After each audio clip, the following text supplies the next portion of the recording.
What do you need improvement in? Just want to go through and win. What is the purpose of overthinking? You're taking care of your loved one. That's how you can increase your sales.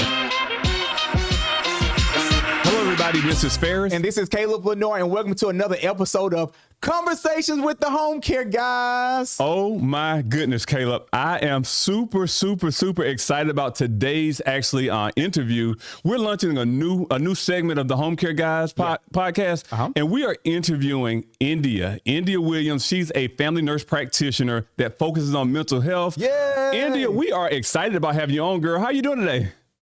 I am great. I am excited to talk to you guys today. Man, this has been a long time coming. I know we've connected on social media, been seeing a lot of things that you've been doing in the community. You're making an impact in the mental health world as well. Yes. So I am super excited about actually just introducing you to our audience and just allowing them to hear about India and your practice and what you do. So India, if you could first start off telling us a little bit about yourself and how did you get into this industry? Sure, yeah. So I'm from Milledgeville, Georgia. Graduated from high school. I graduated as an RN in 2015, started out in a big hospital, didn't even think about mental health. Last thing on my mind. And I had kids and I was out of work for a while. I lost the child. And so one of my good friends basically came to me and she said, it's time to go back to work. And so I working at Central State Hospital. I thought I was going to absolutely hate it. I was terrified. But I end up loving it. I end up loving talking to the people. I love to hear their stories. I love to see when they went into remission. And so once I became a nurse practitioner, my first job as a nurse practitioner was in the mental health field. Wow. And so I actually I went to different nursing home facilities and I evaluated geriatric patients on their mental health. So I evaluated them for depression, anxiety, Alzheimer's, dementia, stuff like that. And I did that for almost 2 years and I loved it. And so now I currently treat mental health patients, all ages, children, adults, geriatric patients, and I have my own practice. Yeah. So yeah. Oh my goodness. Like come on. Okay, so Andy, what's the name of your practice and where's your practice located? So I have a telehealth practice. I see patients over the computer, over their phone, over their mobile device. And the name of my practice is Lotus Health and Wellness. Lotus Health. Tell me, how did you come up with Lotus? Exactly. Isn't it like a flower or something like that? I basically wanted to create a platform to be able to meet people where they are, because I noticed that people, they hate coming to a mental health facility. They don't like it. And so I created the telehealth platform. And when I thought of the name, I thought of Lotus because the term Lotus means regeneration, rebirth, detachment. And so I just thought of people in general, how we can always regenerate. We can always reform our thinking, our mental capacity. So that's how I thought of Lotus, and I just went with it. Wow. I like that. And when you said like the regeneration, I think that's so important because I think that a lot of times people feel stuck. And they feel stuck, whether it be stuck in mental healthness, depression or whatever. But as a family practitioner, as a mental health specialist, how do you help individuals get unstuck? Well, at first, I think the hardest part is acknowledgement, for that person to actually acknowledge where they are. Wow. A lot of people are in denial. Like they know they feel bad. They don't really want to accept that. And I think once they accept that and once they accept help, then, we can kind of get them unstuck. But the first thing you got to do is accept that you're in a place and you have to move out of that, that stuck place. So exactly. Yeah. And Indy, I think a lot of times, I know we work in the senior care industry, but a lot of times as healthcare professionals, like we get so focused on helping other people, especially as you as a nurse and we're us in the healthcare field, we get so focused on everyone else where a lot of times we find ourselves in a position where we're stuck. We walk around with a smile on our face, but we're suffering from depression or suffering from anxiety or suffering from those things as well. Do you see that? Do you see mental health affecting the healthcare professional a lot?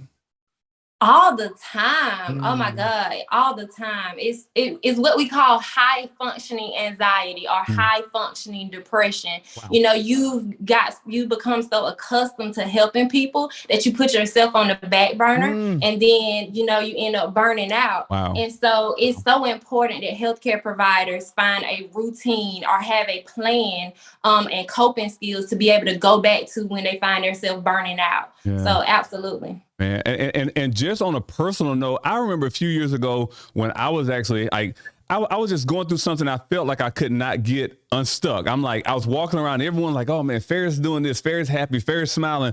But I'll never forget, I was traveling down 85, coming back from like Gwinnett County area, and I just pulled over beside the road, and I was like, oh my God, I just felt horrible. Wow. And as a veteran, I was a military veteran, suffered from PTSD as well. And I'll never forget, I made the conscious decision just to go to the hospital, just to go through and get evaluated. And I think that was a turning point in my life, because I had to acknowledge that just because I was smiling did not mean everything was was good. And I had some things I had to go through and actually deal with internally. And I think especially in our community, especially in the African-American community, right, and especially being a male, it's a stigma to go through and say, well, hey, you're weak to sit down and talk to someone. Or, hey, it shows less strength to go through and actually admit that, you know what, hey, I may be strong in one area, but I'm weak in another area. And I think that's the stigma that has been broken. And I think specifically having providers such as yourself, you are a representation and you're helping others get out of that position. So I want to say thank you for that as well. I want to piggyback on that too. I want to say, well, thank you, India, for being a provider, because most times, especially I'm in therapy myself, but most times we don't see therapists or nurse practitioners or providers like ourselves that are like us, you know, and so that's pretty much a stigma, because when we're talking about our illnesses or talking about like what we're dealing with, our traumas, you know, I can relate more to someone that looks like me, you know, I feel. And so I think that I want to say I salute you on that, and I want to see, like, I want to ask you a question. Have you seen a lot of our community, you know, become more acknowledgement of their condition or their present state? And do you see them like really enhancing and embracing therapy and mental health? Absolutely. Just doing mental health, I have seen so many people come up to me, so many patients that I've treated. They're just so thankful to be able to see, like you said, a Black provider, an African-American provider, because they feel like I can understand them better. And I do feel like I can understand them better. And I'm glad that, you know, our community they're more comfortable saying, I'm going through something. Yes. I can't handle it. I think I'm depressed. They may not even know that they're depressed. They may just know what symptoms they're feeling. And, you know, I have to help them say, like, okay, it sounds like you're depressed, or it sounds like you're dealing with anxiety. But the fact that they're more comfortable to say, I'm dealing with something now, because I don't know about you guys, but I grew up and in the Black community, depression was not a thing. You can't be depressed. You have to pray about it. Eat some chicken wings or something. Sit down somewhere. You're right. Exactly. You're right. So I'm thankful, and don't get me wrong, prayer works, absolutely. But I also feel like God put healthcare providers in that position to be able to bring people out of their darkness, or to be able to help people through it. You know, even as a healthcare provider myself, like you said, you see a therapist. I had to see a counselor too. I still sometimes reach out and say, look, I'm dealing with a lot. I help so many people. I take so many energies in, and I love it. Don't get me wrong, but I need a little help. I need somebody to talk to, and it's perfectly okay. So I love to see it. Wow. And that really shows strength. It really shows strength. And I love where we are right now, especially in the present day. We have embraced therapy. We have embraced mental health. We realize that, especially, I think we're embracing.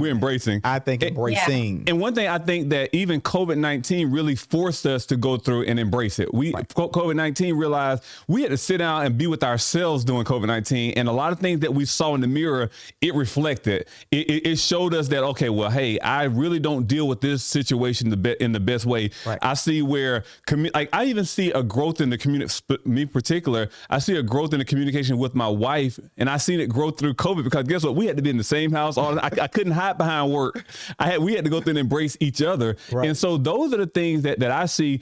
Are you seeing, like, what effects have you seen in mental health during COVID? And I guess we're in a post pandemic era right now.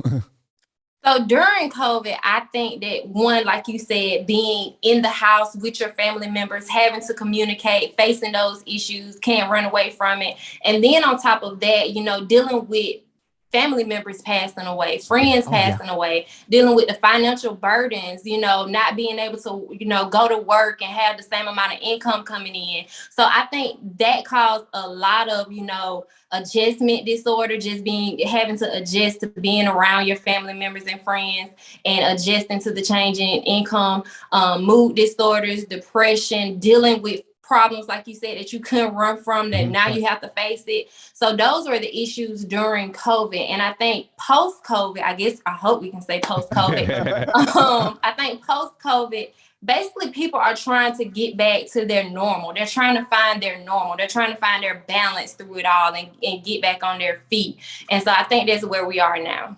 I think that you have an interesting model with your practice, with telehealth, health instead of like face-to-face. And so what percentage is face-to-face, or is everything just completely telehealth? So yes, everything is completely telehealth. I see people strictly over the computer. However, I have the ability to travel. So if I need to see a patient in Augusta, or if I need to see a patient somewhere in Georgia, and I feel like they have an acute case, I can do that. But for the most part, it's over the computer. My therapist that I have, they see the patients over the computer. Their medication is sent over the computer to their pharmacy. Everything is HIPAA compliant. Nice. And so it just works. And so I think the advantage of it is, some people, they have to get up, they have to go to work, they have to take the children to school. They can't always go to an appointment and be there by 9 a.m. But maybe they can make it at 7:00 p.m. after the children are put down, you know, and they're able to talk to someone. And so that's the advantage of, you know, being able to offer telehealth. Wow, I want to jump in that, because you're operating two different hats, as a therapist, as a family practicing nurse as well, but also as an entrepreneur. What has been one of the hurdles that you feel like you had to overcome as an entrepreneur? I like that. Not giving up. Not sitting in your doubt and in your fear, because I think with entrepreneurship, you start doubting yourself, and you start, you know, fearing what might happen, what might not happen, and just not quitting, just continuing to go forward, continue to work around whatever you're going through, you know, make new ideas. If plan A didn't work, you know, go to plan B, see if you need to fix plan A a little bit, or go to plan B. And I think that's the thing during entrepreneurship, is just to keep going. You know, it's not going to always be awesome. It's going to be very, very tough. And so you have to meet your audience, your customers where they are. You have to give them what they want. You have to understand that you're providing a service or a product, and you just have to work around it. And you learn a lot about yourself in entrepreneurship. India, I want to ask you a question. What is one of your goals for 2022 for you personally, or for your practice? My number one goal will always be effective. I think effectiveness. I think if the more effective you are, then the greater your business is going to be. So that's always my number one goal, is to always just be effective, to help people. The more people I can help, the more my business is going to grow. So, you know, recently there was a sermon that Bishop Jakes, we talked about it on one of our podcasts. It was like, how are you? And so many times we have a conversation and we say, how are you? And then our automatic response is, well, I'm doing fine. We're doing well. But we don't really take the moment to really say or listen to see, how are you? Because there have been so many deaths lately with the former Miss USA, I believe. She committed suicide. And then was it Regina King? Regina King's her son. Yeah. And so all of these are mental health issues. And so how important is it to be present and really to listen? And what are some of those things we need to look for to really kind of detect that this person is not all right and may need mental health? That's a 3-part question.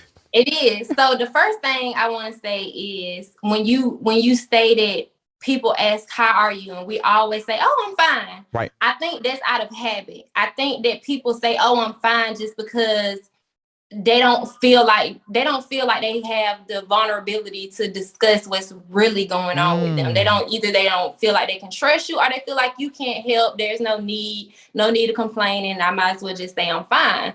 I think that's the number one issue, that people really don't express how they feel. But the second part of your question, I think that's the second part. How do we know? How can we know that something is going on? I feel like if you know that person, look at the small changes. Are they sleeping more? Or if they're high functioning, they're probably not sleeping at all. They're probably not getting enough sleep. And just those two simple things, we know how important sleep is. So even if they say they're okay, if you're not sleeping, or if you're sleeping too much, that's an issue. Just notice their habits. Have you talked to them? If you haven't talked to that person, you usually talk to that person. Let's check in, do some pop-ups, what's going on. And just leave that door open to say, I know you've been working hard. I haven't really heard from you. What's been going on? How's everything going? Kind of go into detail. Don't just ask, how are you? How is work? Ask how are the kids? Right. Go into detail to open up the door to let them know, I'm just calling to check on you. And if you're not doing okay, let them know that you're human, to say, well, I got to tell you, work has been hard. Leave that door open so both of you can be vulnerable. India, I think that one thing that you made me see is recognize is the importance of the follow-up question. And so like I hear, like sometimes I even tell my team, okay, well, how's your morning? Because we have morning huddles, and I ask, how was your morning today? And they were like, it's great. Well, what does great look like? You tell me what great looks like. Well, you tell me how, well, I'm doing good. What is good? You tell me what good looks like. And so the follow-up question is so important into really getting to know the person. I think that's great. India, I want to ask one question before we segue into one of the parts of our conversation is, how important is it to have a strong circle around? Because I realize your circle can protect you. It can build you up, especially when you're going through moments of vulnerability. I just want to ask you, how important is having a circle? That is one of the most important things in your life to me. Your circle can make or break you. If you are a person and you have dreams and you're inspired to do this and that, if you bring your dreams and your thoughts to the wrong people, man, it can make or break you. So I feel like your circle is everything. Your circle, when you're down, when you should be doing more, the right circle will question and ask you, what do you have going on? What's up? What are you doing? Have you done this? My circle checks me every time. My circle makes sure I am on my A game, and they don't expect anything less. And when I'm doing less, they always check me. I love it. And they motivate me, when I see my circle doing well, doing what they're supposed to do, their focus, their discipline, it makes me want to do better. It inspires me to make sure I'm doing what I'm supposed to do. So I feel like your circle can really make or break you. If they're doing negative things and they don't have anything to bring to the table, and they're always sitting around the wrong crowd, you're gonna be doing the same thing. You don't have a viewpoint of something greater. So I think it's very important. That's amazing. And that's one thing Caleb and I, we talk about often is, like, we always have to evaluate our circle, because again, just like you said, they have the power to make or break you. They have the power to pull you up or pull you down. And they have a power to emotionally pull you up or pull you down as well. Right. And so I think it's so important. I think our next, as we segue and kind of end this conversation, I want to kind of go through and actually ask you a particular question. In working in healthcare, again, we work with a lot of CNAs, a lot of LPNs and RNs. We work with a lot of family caregivers who care for their own loved ones. We work with a lot of team members that support that as well. What is one piece of advice that you could give to that family caregiver, or for that person who's working in healthcare that's struggling? And I'll be more particular, and to the family caregiver who's caring for their loved one, caring for mom, caring for dad, caring for that niece or nephew or that child. What is one piece of advice that you can give to that person to prevent burnout? That's good. I think I talked about this before. Take the cape off.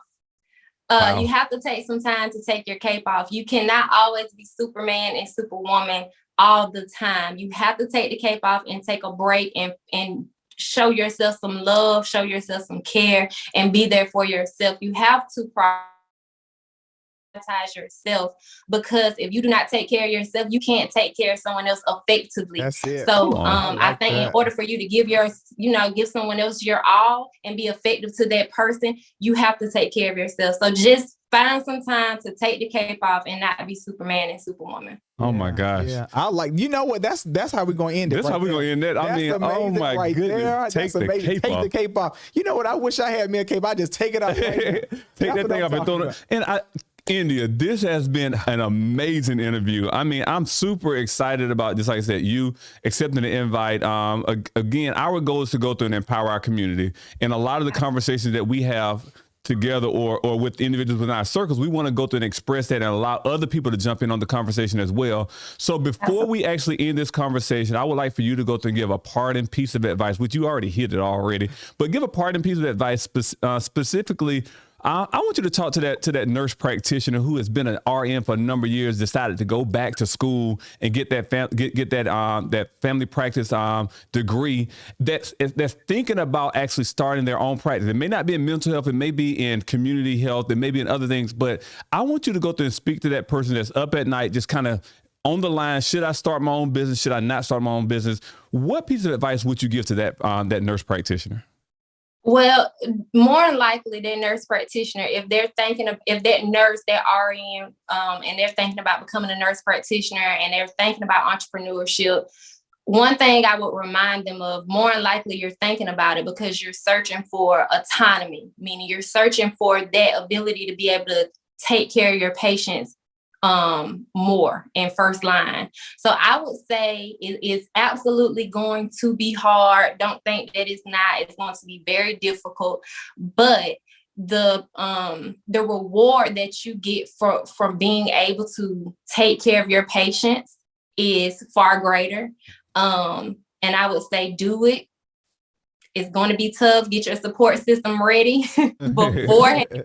Figure out a plan. Write down your plan. Write down your goals. Figure out what is your goal.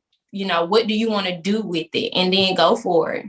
Wow. Well, India, you wrapped it up really well. I want you to go through and just share with us, share how can our audience connect with you, whether it be via your website, social media. How can they follow you? How can they connect with you? How can that person who's going through, who's seeking mental health, how can they reach out to you to go through and start the process? Right. Absolutely. So I say the best way to reach out to me is through my website. There's a message form that comes directly to me. You won't have to, make a phone call and verbally talk to anyone. You can write it down and I'll get it immediately. And that would be at www.visitlotushealth.com. Quickest way. Facebook, visit Lotus Health and Wellness. That's my Facebook tag, and Instagram, visit Lotus Health and Wellness. Same thing. So you can't miss it. Those would be the quickest ways to get in touch with Lotus Health and Wellness and book an appointment to see what we offer. And last but not least, I know that you said earlier that you provide therapy services for children, adults, and seniors. And so with the children, do you provide those BSPs or behavior support plans and all those other things like that? So, yep. So the therapist, first I would ask if that child has an IEP at school or if they need a behavior support plan. And, me and the therapist would kind of create a treatment plan, a wellness plan for that child that they can actually bring to the school to manage their IEP. So absolutely, adults, children, teenagers, the geriatric population, we treat it all. And how about for autism? Children with absolutely. Autism. Great. Absolutely. ADHD, autism, conduct disorder, all of those things. Okay. Well, we got some referrals for you. Oh my goodness. I am super excited. India, we just want to say thank you so much for taking the time out your day just to go through and actually share this conversation with our audience. And we hope that someone got something from this conversation and walked away a better person as well. So India, again, we want to say thank you so much. Everyone, the show notes, check in the show notes for her website and to connect with her and go through and do it today. So India, we say thank you so much and we salute you for being a trailblazer. Thank you. In this industry as well. Thank you for having me. It's a pleasure. Have a great one.